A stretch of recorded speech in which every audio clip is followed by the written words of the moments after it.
Mga ka-e-bike, may bali na naman na swing arm mga ka-e-bike, oh. Ito si ma'am dumaan sa shop. Nagtanong siya kung may welding daw po tayo, pwede tayo mag-welding. Eh kagabi lang gumawa tayo ng ganito ng issue. Yan, i-welding natin yung bali niyang swing arm. Ayun po yung putol, oh. Yun. Eto. Ang lambot niyan. Yan. Lakas makasira ng shock niyan saka spring. Ayan po yung i-welding natin. Full wave po natin yan.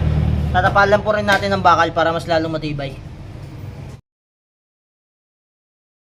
Nakababa na yung granahe.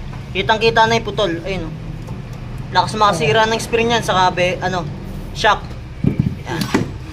I-full wave na natin yan. Tatapalan pa rin natin ng bakal pa rin.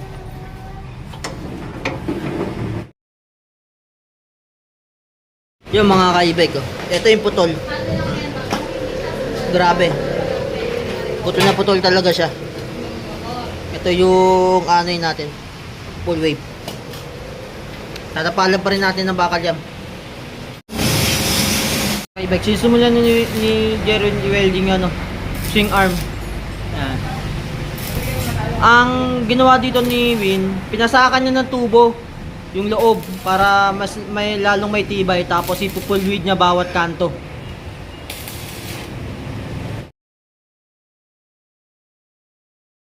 Mga kaibat, wini-welding na ni Chano yung swing arm.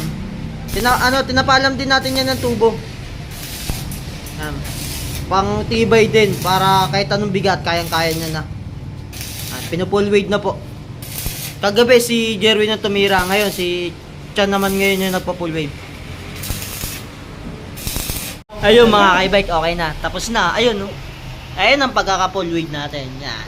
Lahat yan, pati yan. Pati yung sa baba, tinira na natin yan. Ito yung nilagay natin. Support. Kaya tanong bigat na yan.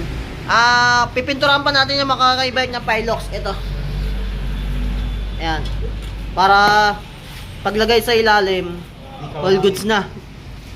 Papalamigin muna natin mga ka-e-bike. So yun mga ka-e-bike, ini-spray paint na ni Chano. Ayan. Nasa ilalim kasi ito mga ka-e-bike. Para hindi kalawangin, para pag nilagay natin doon, all goods na. Kasi pag di natin ito in-sprayan, laging basa, kakainin ng kalawangin, mapuputol na naman to pag kinain ng kalawang.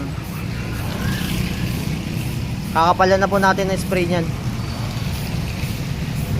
Tapos patutuyuin, i-assemble na po natin sa e-bike. Yan, all goods na po yan mga e-bike. Kahit anong bigat nyan, hindi na mababali yan. Dinoble na natin yung bakal sa gitna.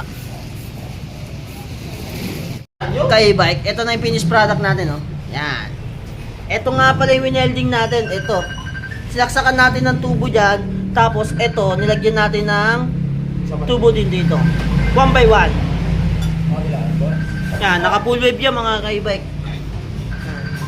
Siguradong hindi na mababali yan. Tapos isasaksak na natin dito. Okay.